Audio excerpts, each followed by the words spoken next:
உச்சத்தை தொட்ட தங்க விலை மீட்க முடியாத அடகு நகையை விற்பதற்கு இதுவே சரியான நேரம். இனியும் யோசிக்காதீங்க.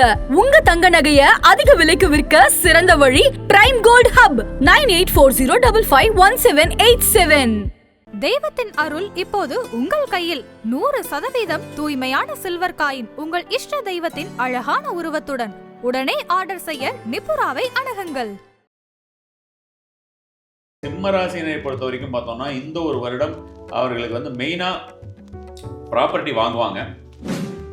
பெரும்பாலுமே அவர்களுக்கு கடன்கள் இருந்ததுன்னா அந்த கடன்கள் அடையக்கூடிய வாய்ப்புகள் நிறைய வரக்கூடிய ரிலேஷன்ஷிப் ரிலேட்டட், அவங்க வீட்லேயும் சரி வெளியிலையும் சரி ரிலேஷன்ஷிப் அப்படின்ற மாதிரியான ஒரு விஷயத்திலே கவனமாக இருப்பது அப்படின்றது.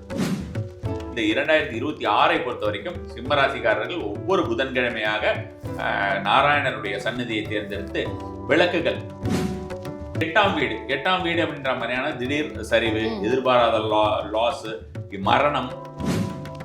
ஆதன் ஆன்மீகம் நேயர்களுக்கு வணக்கம். நம்முடைய ஆதன் ஆன்மீகம் சேனல் மூலிமா மக்களுக்கு தேவையான பல விஷயங்களை கொடுத்துட்டு இருக்கோம்.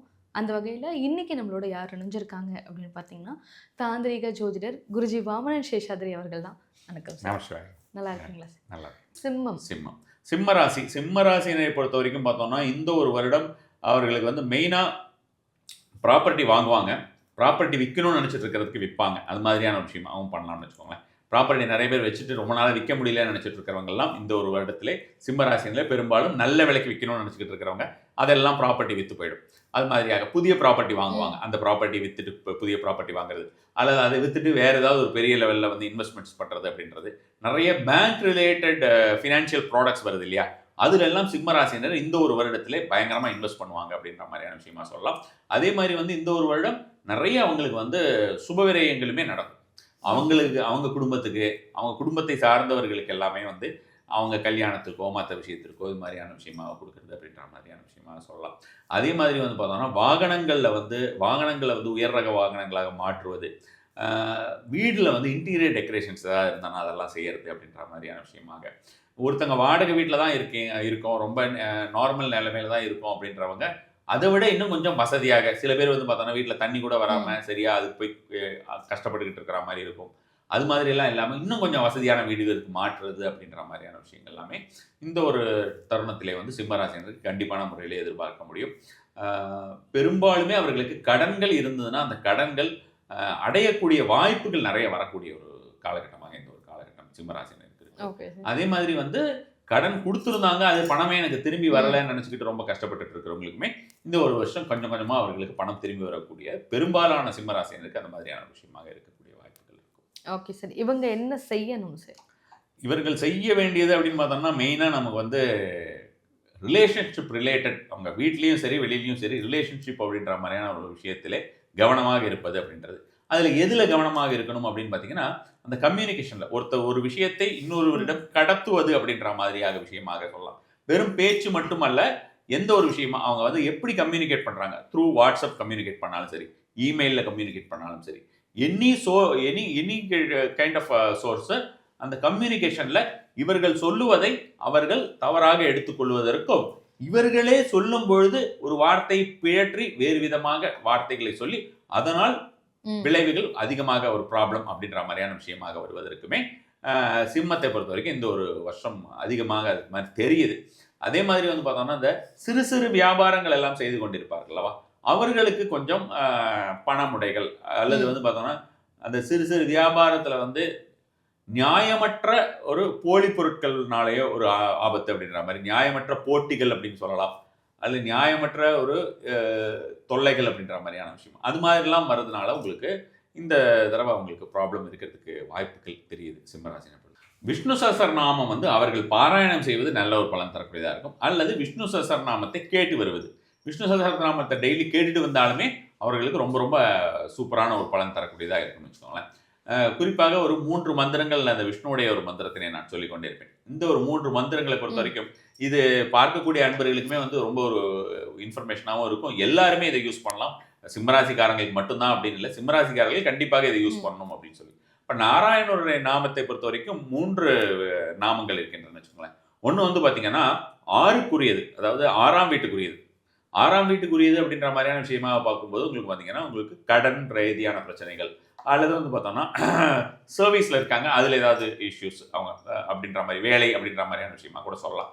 அடுத்ததாக வந்து பார்த்தோம்னா உங்களுக்கு கொடுத்த கடன் திரும்பி வரல அப்படின்ற மாதிரியான விஷயங்கள், கடன் பிரச்சனைகள் அப்படின்றது, எதிரிகள் தொல்லை அப்படின்ற மாதிரியான விஷயங்கள் மெயினாக பார்க்குறது அப்படின்னு, நோய்கள் அடிக்கடி வாய்த்து கொண்டே இருக்கிறார்கள் அப்படின்ற மாதிரியான விஷயமா இன்னும் நிறைய விஷயங்கள் அடுக்கிக் கொண்டே போகலாம். இந்த ஒரு 4-5 விஷயத்தோட முடியாது. அப்படி அந்த மாதிரியான இருக்கக்கூடிய ப்ராப்ளத்திலிருந்து இம்மீடியட்டாக ஒருத்தங்க ரிலீவ் ஆகணும் அப்படின்னு பார்த்தா ஓம் விஷ்ணவே நமக என்ற ஒரு மந்திரத்தினை அவர்கள் சொல்லிக்கொண்டே வரலாம். இந்த ஓம் விஷ்ணவே நமக என்ற ஒரு மந்திரத்தினை சொல்லிக்கொண்டே வரும்பொழுது அவர்களுக்கு உண்டான பலன் வந்து இந்த மாதிரியான பிரச்சனைகள் எல்லாம் நீங்குவதற்கு அப்படின்ற மாதிரியான. அடுத்ததாக 8ஆம் வீடு. 8ஆம் வீடு அப்படின்ற மாதிரியான திடீர் சரிவு, எதிர்பாராத லாஸு, மரணம், சொல்ல முடியாத வெளியில சொல்ல முடியாத கஷ்டங்கள் அப்படின்ற மாதிரியான விஷயங்கள், ரகசியமாக பாதிப்புக்குள்ளாவது. நிறைய பேர் வந்து பார்த்தோம்னா பிளாக்மெயில் இஷ்யூஸில் வந்து மாட்டியிருப்பாங்க. ஸோ அந்த பிளாக்மெயில் இஷ்யூஸில் மாட்டிருக்கிறது. பிளாக்மெயில் இஷ்யூஸ்ங்கிறது வந்து ரொம்ப பெரிய அளவில் இருக்கணும்னு இல்லை. நம்ம வந்து குடும்பத்துக்குள்ளேயே நிறைய பேர் எமோஷனல் பிளாக்மெயில் பண்ணுறவங்க இருப்பாங்க. அந்த மாதிரி எப்படியா இருந்தாலுமே இது மாதிரியாக வெளியில் சொல்ல முடியாத பிரச்சனைகள் அப்படின்ற மாதிரி இருக்கிறவங்களாம் ஓம் நமோ நாராயணாய மந்திரத்தினை சொல்லுவது வந்து அந்த 8ஆம் வீட்டுக்கு உண்டான எல்லா விதமான விஷயங்கள், திடீர் சரிவு, திடீர் லாஸு, ரொம்ப ஒரு கஷ்டம் அப்படின்ற மாதிரியான ஒரு விஷயங்கள், பெரிய அளவில் வந்து பாதிப்புகளுக்கு உள்ளாவது, அவமானங்கள், இது எல்லாத்தையுமே தவிர்க்கலாம் அப்படின்ற மாதிரியான விஷயமா. 12ஆம் வீடு அப்படின்றது அடுத்து 6, 8, 12 இது 3 தான் நம்ம மெயினாக கான்சென்ட்ரேட் பண்ணணும். ஸோ அப்போ 12ஆம் வீடு அப்படின்ற மாதிரியான விஷயத்தை பார்க்கும்பொழுது லாஸஸ்ஸு, ஹாஸ்பிட்டலைசேஷன் எக்ஸ்பென்சஸ்ஸு, ஒரு லீகல் இஷ்யூஸில் கொஞ்சம் பெரிய லெவலில் போகிறது அப்படின்ற மாதிரியான விஷயமா. லீகல் இஷ்யூஸே நடந்துட்டு இருக்கு, அது ரொம்ப பெரிய லெவலில் இவங்களுக்கு ரொம்ப பாதகமாக போகிறது அப்படின்ற மாதிரியான விஷயமா. இது மாதிரியான ஒரு தொல்லைகள். அது தவிர இது மாதிரி ரிலேட்டட் நிறைய நம்ம வந்து ரொம்ப ஒரு மோசமான சுச்சுவேஷனுக்கு போயிட்டேன், எல்லா விதத்துலையும் நான் வந்து கஷ்டப்படுற மாதிரியான ஒரு சூழ்நிலை, காலங்காலமாக ஹாஸ்பிட்டலில் இருக்கிற மாதிரியான ஒரு சூழ்நிலை, கைகள் கால்கள் விழுந்து போவது, ஒரு விஷயம் காணாமல் போகுது, ஸ்ட்ரோக் வருது, இந்த மாதிரி எல்லாம் இருக்கிறவங்களுக்கெல்லாம் ஓம் நமோ பகவதே வாசுதேவாய என்கிற மந்திரம். ஓம் நமோ பகவதே வாசுதேவாய. ஸோ இப்போ இவங்க நம்ம சிம்மராசினரை பொறுத்த வரைக்கும் பார்த்தீங்கன்னா ஓம் விஷ்ணவே நமக, ஓம் நமோ நாராயணாய, ஓம் நமோ பகவதே வாசுதேவாய, இது 3த்தையுமே சொல்லிக்கிட்டு இருக்கிறது. டெய்லியே எவ்வளவு முடியுமோ நாராயணனை நினைத்து கொண்டு சொல்லி கொண்டு வருவது. அதே போல் அவர்கள் விஷ்ணு சஹஸ்ரநாமம் கேட்பதுமே வந்து ஃபர்ஸ்ட் கிளாஸான ஒரு பரிகாரமாக இருக்கும்.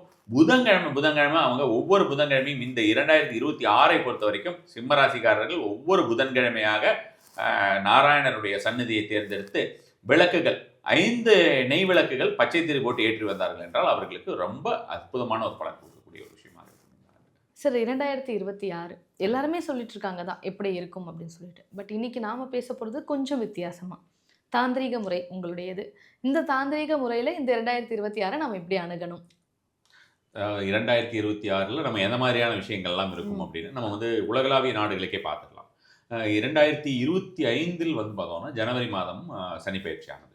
ஸோ மெயினாக வந்து நமக்கு சுபகிரகம் அப்படிங்கிறது ரொம்ப ஸ்ட்ராங்கான முறையில் இருந்ததுன்னு வச்சுக்கோங்க. சுபகிரகம்னு சொல்கிறது பரிபூர்ண சுபர் அப்படின்னு சொல்லக்கூடிய குருவானவர் அவர் ஸ்ட்ராங்காக இருக்கார் அப்படிங்கிற மாதிரியான ஒரு விஷயமாக இருந்தால் நமக்கு வந்து எந்த ஒரு பயிற்சிகளாக இருந்ததுனாலுமே நம்ம வந்து சமாளிச்சுக்கலாம் அப்படிங்கிறது நான் உலக நாடுகளுக்கு பொதுவாக சொல்கிறேன்.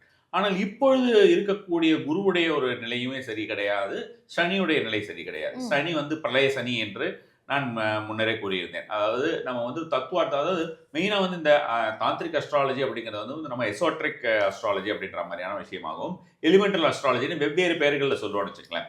பஞ்சபூத தத்துவங்களை மிக ஆழ்ந்து நோக்கி அதன் மூலமாக நமக்கு பலன்கள் எடுப்பதும் சரி, அதே மாதிரி வந்து பார்த்தீங்கன்னா குறிப்பிட்ட கிரகங்கள் திதிகள் இப்போ இந்த பஞ்ச அங்கங்கள் இருக்கு இல்லையா, அதன் மூலமாக அதில் இருக்கக்கூடிய சில முறையிலே நமக்கு பரிகாரங்கள் எடுப்பது அப்படின்றது. என்ன ஒரு கஷ்டத்தில் இருந்தாலும் ஏதாவது ஒரு ரூட் அப்படின்ற மாதிரியான விஷயம் கண்டுபிடிச்சு வச்சிருப்பாங்கன்னு சொல்றது. அந்த மாதிரியாக நம்ம முன்னோர்கள் கண்டுபிடித்த முறையில் தான் நம்ம வந்து இந்த பரிகாரங்கள் கொடுக்குறது. அதனால தான் இந்த தந்திர முறையிலே கொடுக்கக்கூடிய பரிகாரங்கள் நமக்கு ஃபாஸ்ட்டாக ஒர்க் ஆகக்கூடியது அப்படின்னு. அப்போ இந்த பிரளய சனி என்று சொல்லக்கூடிய இந்த நீர் ராசியில் இருக்கக்கூடிய சனி பகவான் வந்து சரியான ஒரு சூழ்நிலையிலே இல்லை. இப்போ மட்டும் கிடையாது, வரக்கூடிய அடுத்தது உங்களுக்கு பார்த்தீங்கன்னா 2027 வரக்கூடிய சனி பயிற்சி ஆகட்டும், அதற்கு பிறகு அப்போ வந்து மேஷத்துக்கு வந்துடுவார், அதுக்கப்புறம் அவர் ரிஷபத்துக்கு போவார். இந்த ரிஷபத்தில் இருக்கிற வரைக்குமே அவர் வந்து ஒரு சரியான ஒரு ரிஷபத்தில் பொதுவாக வந்து பார்த்தோம்னா சனியை பொறுத்த வரைக்கும் அவர் காற்று ராசியிலும் நில ராசியிலும் நல்லா அவர் வந்து கொஞ்சம் ஓரளவுக்கு நல்ல பலன்களை கொடுப்பார் அப்படின்ற மாதிரியான விஷயமா சொல்லலாம். கம்பேரிட்டிவ்லி ஓவராலாக அவர் கொடுக்கக்கூடிய கெடுபலன்கள் வெகுமளவு குறையும் அப்படின்னு சொல்லலாம்னு வச்சுக்கோங்களேன். ஆனால் நெருப்பு ராசியிலும் சரி நீர் ராசியிலும் அது மாதிரியான ஒரு விஷயமா அவர் கொடுக்க மாட்டார். இப்போ மேஷத்தில் இருந்தாலும் சரி, சிம்மத்தில் இருந்தாலும் சரி, தனுர் ராசியில் இருந்தாலும் சரி, இதே மாதிரி வந்து ஒரு கடகத்தில் இருந்தாலும், விருச்சிகத்தில் இருந்தாலும், மீனத்தில் இருந்தாலுமே அவருடைய ஒரு பலன்கள் அப்படிங்கிறது கொஞ்சம் குறைவாக தான் இருக்கும். அதே மாதிரி கெடுபலன்கள் அதிகமாக இருப்பதற்குண்டான வாய்ப்பு உலகளாவிய லெவலில் அதிகமாக இருக்கும். இதுக்கு வந்து adding fuel to the fire அப்படிங்கிற மாதிரி வந்து பார்த்தீங்கன்னா, குரு பகவான் வந்து அதிசாரம் நிலையில் இருக்கிறார். அதிசாரம் அப்படிங்கிறது நம்ம பொதுவாக நம்ம ஒரு வருஷம் அந்த மாதிரியான ஒரு விஷயமா, ஒரு வருஷத்தில் அதிசாரம், இந்த வருஷத்தில் அதிசார பயிற்சி இருக்கிறது, 2 வருஷம் இருக்குது, 3 வருஷம் இருக்குது, அதிகபட்சமாக அந்த மாதிரியான ஒரு சூழ்நிலை வரும். இப்பொழுது பார்த்தீங்கன்னா கிட்டத்தட்ட 2031, 32 வரைக்கும் இருக்கக்கூடிய காலகட்டமுமே உங்களுக்கு அதிசார பயிற்சி. அவர் வந்து ஃபாஸ்ட் ஃபார்வர்ட் மோஷனில் ஜம்ப் ஆகிட்டே இருப்பார். இங்கே ஒரு இப்போ வந்து பார்த்தீங்கன்னா கடகத்தில் வந்தார், கடகத்தில் வந்து பார்த்தீங்கன்னா அதிசார பயிற்சி எடுத்து கடகத்தில் வந்தார், கடகத்திலேயே உட்காந்துட்டு ரெட்ரகேட் ஆனார், அதாவது வக்ரமானார். திரும்பி வந்து பார்த்தீங்கன்னா இப்போ மிதுனத்துக்கு போயிருக்கார். அடுத்தது வந்து ஸ்ட்ரைட்டாகவே அவர் வந்து கடகத்தில் ஒரு பயிற்சி ஆகிறது அப்படின்ற மாதிரியான விஷயமா இருக்கும். கடகத்திலிருந்து திரும்பி அடுத்த வருஷமே அவர் வந்து சிம்மத்துக்கு போவார் அப்படின்ற மாதிரியான ஒரு காலகட்டம் இருக்குன்னு வச்சுக்கலாம். அடுத்த வருஷம் எண்ட் அப்படின்ற மாதிரியான நினைக்கிறேன் நான், அல்லது ஜனவரி அது மாதிரியான மாதமாக இருக்கும் 27. ஸோ அப்போ திரும்ப சிம்மத்துக்கு போவார், சிம்மத்திலேயே வந்து இருந்துட்டு அங்கே வக்கரமாயிட்டு திரும்ப வந்து கடகத்துக்கு வர்றார். இப்படி ஒரு நிலை இல்லாமல் வேகமாக அப்படி வந்து இந்த மாதிரியான ஒரு சுபகிரகம் போகக்கூடாது. சனி இருக்கக்கூடிய ஒரு நிலையுமே சரி கிடையாது, அதே போல் குரு இருக்கக்கூடிய நிலையும், இரண்டுமே வந்து நம்ம உலகத்திற்கே பொதுப்படையாக நமக்கு வந்து சரி கிடையாது அப்படின்னு சொல்லலாம். 2031, 32 வரைக்குமே காலகட்டம் ரொம்ப ரொம்ப மோசமாக இருக்கும். அதை நம்ம கண்கூடாக இந்த வருஷத்துலேருந்தே பார்க்கலாம். நான் 2025 நாம் சில விஷயங்களை பார்க்க தொடங்கி விடலாம் அப்படின்ற மாதிரியான விஷயமாக சொல்லியிருந்தேன்.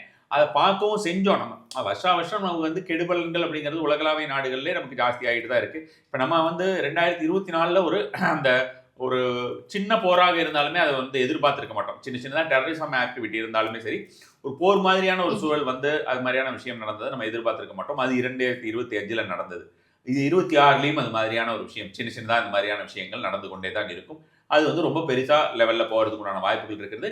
அதே மாதிரி வந்து பார்த்தீங்கன்னா இது இந்த ரொம்ப அந்த முற்றுகை இருக்கக்கூடிய ஒரு நிலை அப்படின்னு சொல்கிற மாதிரியான ஒரு நிலை 2030, 31, 32 இந்த 3 ஆண்டுகளுக்குள்ளே வரக்கூடிய வாய்ப்புகள் இருக்கிறது. அப்போ வந்து பார்த்தோம்னா நமக்கு போர் அப்படின்ற மாதிரியான ஒரு சூழ்நிலையை கண்டிப்பான முறையில் உருவாகும். லிட்ரலி இப்போ செகண்ட் வேர்ல்டு வார் நடந்த மாதிரியோ இந்த ஃபர்ஸ்ட் வேர்ல்டு வார் நடந்த மாதிரியோ இருக்கிறத விட இது கொஞ்சம் வேறு மாதிரியான ஒரு சூழ்நிலையாக இருக்கும். மெயினாக வந்து என்ன சொல்கிறது, நம்ம வந்து டெக்னிக்கலாக இருக்கக்கூடிய ஒரு டெக்னிக்கல் வார். ஆமாம், டெக்னிக்கல் வார் அப்படின்ற மாதிரியான விஷயம் கொஞ்சம், ஆமாம், பயோ வார்னு சொல்கிறது, டெக்னிக்கல் வார் இந்த மாதிரியான விஷயங்கள் கொஞ்சம் அதிகமாக நடக்கிறதுக்குண்டான வாய்ப்புகள் தெரியும். அளவுக்கு அதிகமாக நீரினால் ஆபத்து அப்படின்ற மாதிரி, வேறு சில இடங்களிலே பஞ்சம் அப்படின்றது, உலகளாவிய அளவில் சொல்கிறேன் நான், பஞ்சம் அப்படின்ற மாதிரி, நீரினால் ஆபத்து அப்படின்ற மாதிரியான விஷயங்கள் இது எல்லாமே வந்து கொஞ்சம் பெருமளவிலேயே நடக்கிறதுக்குண்டான விஷயங்களும், நல்லவர்கள் அதிகமாக பாதிக்கப்படுவது அப்படின்ற மாதிரியான விஷயமே நம்ம வந்து இப்போ கண்கூட பார்க்கலாம். இந்த ஒரு பீரியடில் இந்தியா வந்து பார்த்தோம்னா மிக குறைந்த அளவிலே தான் பாதிக்கப்பட்டிருக்கும் அப்படிங்கிறது தான் நமக்கு வந்து ஒரு பெரிய ஒரு சந்தோஷம், ரிலீஃப் அப்படின்ற மாதிரி நம்ம சொல்லலாம். Okay sir. சார் இப்போ நீங்கள் சொன்னீங்கல்ல சார், எக்ஸ்ட்ரீம் பாசிட்டிவ் பிளானட் அப்படின்னா குருவை சொல்லுவாங்க, எக்ஸ்ட்ரீம் நெகட்டிவ் அப்படின்னா நம்ம சனியை சொல்லுவாங்க, நீ ராகு. இப்போ இந்த 2 கிரகமுமே சரியான பிளேஸ்மெண்ட்டில் இல்லை அப்படின்னும் பொழுது நமக்கு வந்து ஒரு காமன் பீப்புளுக்கு எடுத்து வைக்கிற நெக்ஸ்ட் ஸ்டெப்பே பார்த்தீங்கன்னா ப்ராப்ளமாக தான் இருக்குமா சார்? அப்படி சொல்ல முடியாது. இப்போ எல்லாருமே இன்னும் கொஞ்சம் கவனமாக இருக்க வேண்டும், இறை நாட்டம் அதிகமாக இருக்க வேண்டும் அப்படின்ற மாதிரியான விஷயங்கள், கடவுள் வழிபாடு அதிகரிக்க அதற்குண்டான ஒரு வரக்கூடிய சேலஞ்சஸ் எல்லாம் நம்ம வந்து ஃபேஸ் பண்ணிக்கலாம் அப்படின்னு. பொதுவாகவே நமக்கு என்ன சொல்கிறது, இப்போ அக்கிரமங்களும் அநியாயங்களும் அதிகரிக்கக்கூடிய காலகட்டத்தில் நல்லவர்களுமே அதிகமாக பாதிக்கப்படுவார்கள் அல்லவா. இப்போ கெட்டவங்க அதில் பெருசாக அளவில் தீயது செய்யக்கூடியவர்கள் வந்து பாதிக்கப்பட போகிறது கிடையாது, அவர்களுக்கு சந்தோஷமாக தான் இருக்கும். அப்போ நல்லது அப்படின்னு நினைக்கக்கூடியவர்கள், சாத்விக்காக இருக்கிறவங்களுக்கெல்லாம் அதுக்குண்டான பாதிப்புகள் கொஞ்சம் அதிகமாக இருக்கும். அதிலிருந்து அவர்கள் தற்காத்துக் கொள்வதற்கு அப்படின்ற மாதிரியான ஒரு முறையாக நம்ம பார்க்கும்போது சிவ வழிபாடு, துர்க்கை வழிபாடு, இது இரண்டுமே, உக்கிரகாளி வழிபாடு ரொம்ப ரொம்ப அற்புதமான ஒரு பலனை தரக்கூடியதாக இருக்கும். பெரிய மடங்களில் இருந்தெல்லாமே வந்து பார்த்திங்கன்னா அது மாதிரியான ஒரு விஷயமாக சண்டி பாராயணங்கள் செய்ய சொல்லுவது, சண்டி ஹோமங்கள் செய்ய சொல்வது ரெகுலராகவே, இப்போ வெளிப்படையாக தெரிந்து மடத்திலிருந்து வந்து உங்களுக்கு ஒரு சர்க்குலர் கொடுக்குறாங்க, இதெல்லாம் பண்ணுங்க, இப்போ நம்ம நாட்டுக்கு நல்லது அப்படின்ற மாதிரி. அப்படி இல்லாமையுமே வந்து அவங்களுடைய கண்ட்ரோலில் இருக்கிற நிறைய பாடசாலைகளிலே அது மாதிரியான இன்ஸ்ட்ரக்ஷன் போயிட்டு மந்த் ஆன் மந்த் ரெகுலராக அது மாதிரியாக நடந்து கொண்டிருக்கிறது. எனக்கு அந்த கனெக்ஷன்ஸ் இருக்கிறதுனால நம்மளுக்கு தெரியும்.